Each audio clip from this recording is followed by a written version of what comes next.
নমস্কার। শ্রী শ্রী রামকৃষ্ণ কথামৃত। তব কথামৃতং তপ্ত জীবনং কবিভিरीडितं কলমশাপহম শ্রবণমঙ্গলং শ্রীমদাততং ভুবি গৃহন্তি ये হৃদা জনঃ। আমি ধারাবাহিকভাবে শ্রী শ্রী রামকৃষ্ণ কথামৃত প্রথম থেকে পাঠ করবার চেষ্টা পড়ছিলাম দক্ষিণেশ্বরে ঠাকুর শ্রী রামকৃষ্ণকে মাস্টারমশাইয়ের তৃতীয় দর্শনের অধ্যায়টি। গতদিন পড়া হয়েছিল ব্রহ্মচারী অহিংস সাপটিকে মন্ত্র দেওয়ার ফলে সাপটি হিংসা ত্যাগ করেছে এবং তার খোঁজে 1 বৎসর পরে ব্রহ্মচারী আবার সেই পথে এসেছে এবং তার নাম ধরে ডাকছেন।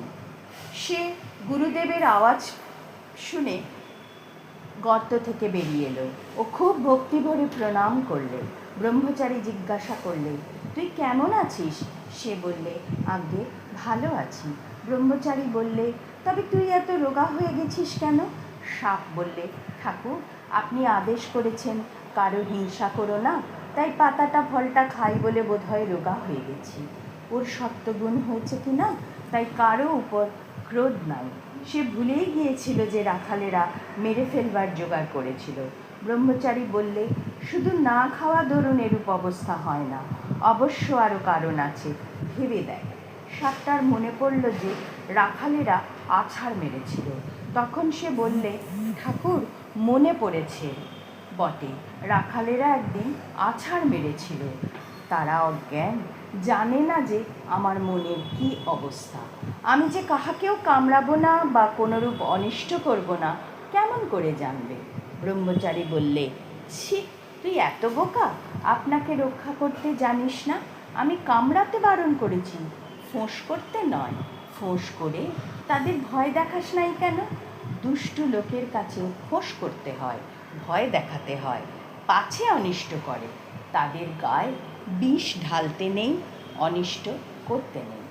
ঈশ্বরের সৃষ্টিতে নানা রকম জীব জন্তু গাছপালা আছে।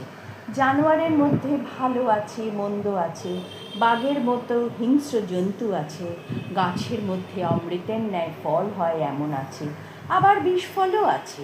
তেমনি মানুষের মধ্যে ভালো আছে, মন্দও আছে, সাধু আছে, অসাধুও আছে, সংসারী জীব আছে, আবার ভক্ত আছে।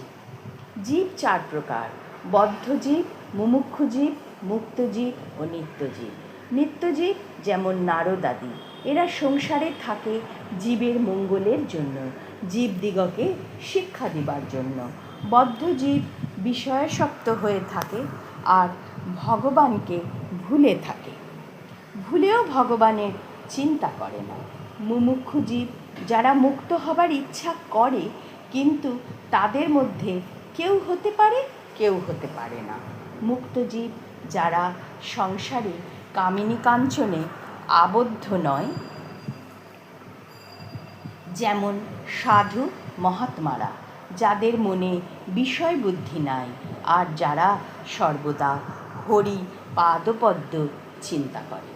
যেমন জাল ফেলা হয়েছে পুকুরে, 2-4টা মাছ এমন শেয়ানা যে কখনো জালে পড়ে না, এরা নিত্যজীবের উপমা স্থল। কিন্তু অনেক মাছই জালে পড়ে, এদের মধ্যে কতকগুলি পালাবার চেষ্টা করে, এরা মুমুক্ষু জীবের উপমা স্থল। কিন্তু সব মাছই পালাতে পারে না, 2-4টে ধপাং ধপাং করে জাল থেকে পালিয়ে যায়, অধিকাংশই পালাতে পারে না।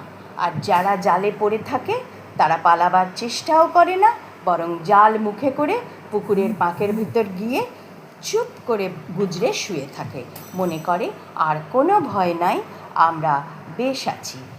কিন্তু জানে না জেলে হর হর করে টেনে আড়ায় তুলবে। এরাই বদ্ধজীবের উপমা স্থল। ওম নিরঞ্জনং নিত্যানন্তরূপম ভক্তানুকম্পাধৃত বিগ্রহং বৈ ঈশাবতারং পরমেশমিড্যং ত্বং রামকৃষ্ণং শিরসা নমামো। হরি ওম তৎসৎ। শ্রীরামকৃষ্ণার্পণমস্তু।